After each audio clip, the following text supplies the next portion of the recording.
को परिपालन में दुरुस्त करें। ये कहाँ से इंटरिम ऑर्डर हो गया और हाईकोर्ट के आदेश? या तो आप पढ़ते नहीं है हाईकोर्ट आगे का ये भी आदेश, लिख रहे हैं सर। या you were under influence. No sir, I was not sir. Sorry sir, लेकिन इसमें इंटरिम ऑर्डर में क्वेश्चन लिखा हुआ था, इसलिए हमने पूर्व की स्थिति बहाल कर उसके दी। आगे क्या लिखा हुआ है? दोनों पक्षों को नोटिस के सर। बाद आपको ये कहा था कि पूर्व की स्थिति बहाल करें। क्वेश्चन का मतलब यही। क्वेश्चन का मतलब क्या होता है आप हमें बताएंगे? क्वेश्चन का मतलब ये होता है। Sorry sir. अगर क्वेश्चन कर दिया था तो फिर हाईकोर्ट को लिखने की क्या जरूरत थी कि 90 दिन में दोनों पक्षों को सुनवाई का मौका दें? दोनों सर, आप तो सुप्रीम कोर्ट हो गए, हाईकोर्ट के ऑर्डर्स को इंटरप्रेट करेंगे। प्रोसेस में है सर। क्या प्रोसेस में है? क्या बाबू लिखता है आपके आदेश? ये तो अंग्रेजी में लिखा है, आप ही ने खुद लिखा होगा ये तो। was given to him. Yes, where is SDO? बताइए। सर्विस रिपोर्ट बुलाई थी आपने? Yes sir. कहाँ है service sir report? Interim order किया है सर अभी हमने। नहीं, इंटरिम ऑर्डर किया है आपने। सर्विस के लिए नोटिस भेजे थे नोटिस ना? इशू हुए थे सर, लेकिन फिर- कुछ जो कहाँ है सर, इस पे लगे हुए हैं सर। तामील हो गई थी नोटिस की? नोटिस तामील, अदम तामील हुई थी सर, वो फिर? उस एड्रेस पे नहीं रहते हैं। कहाँ लिखा है आपने कि नोट नोट पढ़िए, इंप्रूव ऑर्डर पढ़िएगा। क्या शुभ नाम है आपका?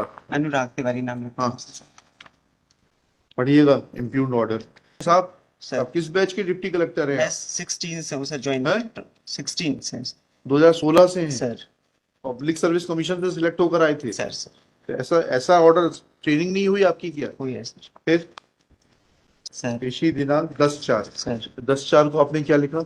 माननीय उच्च न्यायालय के 1 दिवस पूर्व स्थिति को परिपालन में दुरुस्त करें। ये कहाँ से इंटरिम ऑर्डर हो गया और हाईकोर्ट के आदेश? या तो आप पढ़ते नहीं है हाईकोर्ट आगे का ये भी आदेश, लिख रहे हैं सर। या यू वर अंडर इन्फ्लुएंस।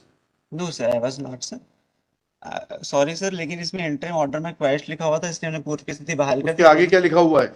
दोनों पक्षों को नोटिस के सर। बाद आपको ये कहा था कि पूर्व की स्थिति बहाल करें। क्वेश्चन का मतलब यही। क्वेश्चन का मतलब क्या होता है आप हमें बताएंगे? क्वेश्चन का मतलब ये होता है। Sorry sir. अगर क्वेश्चन कर दिया था तो फिर हाईकोर्ट को लिखने की क्या जरूरत थी कि 90 दिन में दोनों पक्षों को सुनवाई का मौका दें? दोनों सर, आप तो सुप्रीम कोर्ट हो गए, हाईकोर्ट के ऑर्डर्स को इंटरप्रेट करेंगे। प्रोसेस में है सर। क्या प्रोसेस में है? उसके बाद हियरिंग में लिया है सर दोनों पक्षों को कब सर। लिया आपने?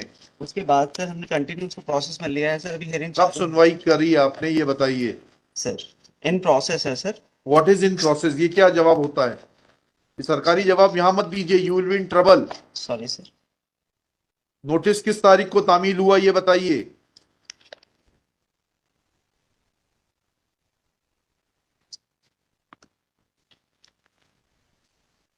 8/4/23 को सर। जी, 8/4/23 को सर। तामील हो गया इनके ऊपर? जी सर, ये है सर इसमें। तो इसमें आपने क्यों नहीं लिखा कि नोटिस तामीली के बाद कोई उपस्थित नहीं?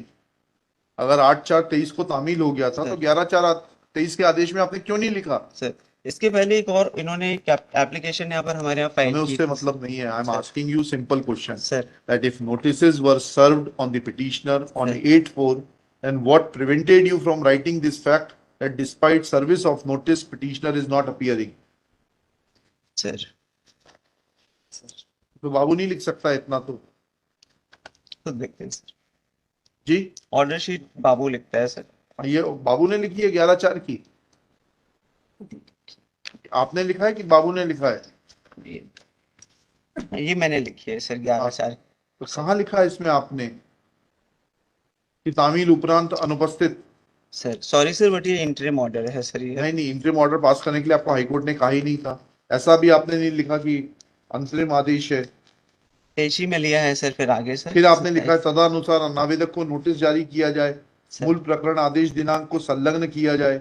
कुछ और इसके बाद रिकॉर्ड भी 11 तारीख के बाद जो है 5 दिन बाद जो है 17 तारीख को इन्हें रिकॉर्ड भी रेवेन्यू रिकॉर्ड में एंट्री भी कर दिया। 90 दिन का समय दिए, इतनी जल्दी थी मारा? नहीं सर, हमने 90 दिन का पूरा हियरिंग में है सर, 90 दिन कंप्लीट नहीं हुए हैं सर। आपने फिर रेवेन्यू रिकॉर्ड क्यों दुरुस्त कर दिया, ये तो समझाइए ना थोड़ा सा। Sir order quiet, sorry sir. तो करेक्ट करिए सर। देखिएगा। Shri Satya Prakash Mishra, learned counsel for the petitioner. Shri शुभ नाम बताइए आपका? तिवारी, डॉक्टर अनुराग तिवारी। डॉक्टर अनुराग तिवारी, किस चीज के डॉक्टर हैं आप? मैं पीएचडी हूँ सर। पीएचडी है। Doctor Anurag Tiwari, sub divisional officer, तहसील हुजूर, नहीं सॉरी, सब डिवीजन हुजूर, district Rewa, present in person along with, आपका शुभ नाम बोलिए। Shweta Yadav, government ji, Shweta Yadav, government miss Shweta Yadav, government advocate. It is submitted that order impugned is an interim order. However, This court is not satisfied that this order is interim in nature. Applicant has, sorry, SDO has clearly misunderstood the orders of the High Court dated 15/3/2023 passed in WP 11216 of 2022. He was required to afford an opportunity of hearing to the parties and was required to complete proceedings under section 115 of MPLRC within a period of 90 days from the date of production of certified copy of the order. Full stop.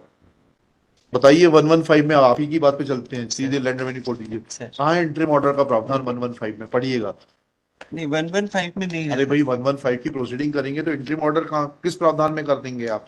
Sir. एमपीएलआरसी के किस प्रावधान में किया आपने interim order? High court के order अरे भाई sir you are governed by MPLRC. Sir High Court did not ask you to pass any interim order. Sir आप जितना उलझना चाहते हैं उतना पर्याप्त उलझा दिया जाएगा आप। सॉरी सर सॉरी आप बताइए ना 115 में बताइए पढ़ के कहाँ है प्रावधान इंटरिम ऑर्डर का?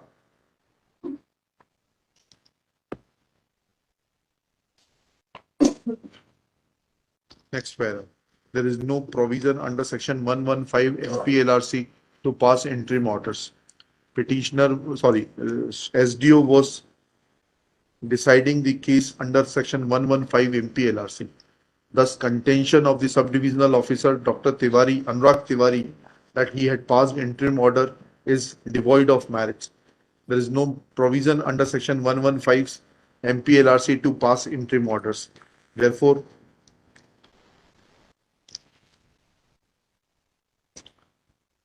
impugned order dated 11/4/2023 cannot be said to be an order of interim nature. Same is hereby quashed.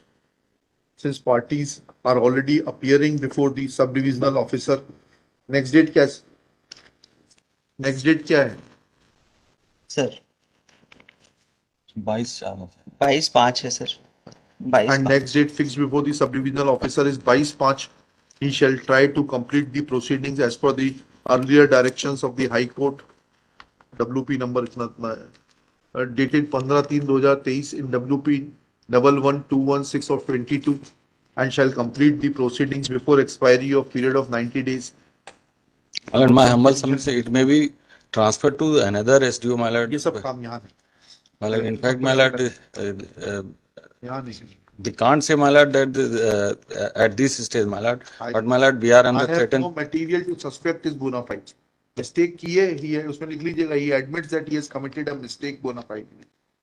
चलिए, मेरे ख्याल Obliged. से हाई कोर्ट आने के बाद इतनी गुस्ताखी नहीं करेंगे ये, गलत आदेश पारित करें, जो भी लॉ के मुताबिक हो वो करिएगा। आई एम नॉट सेइंग इनके पक्ष में या उनके पक्ष में करिए, pass orders according to law. Sir Obliged.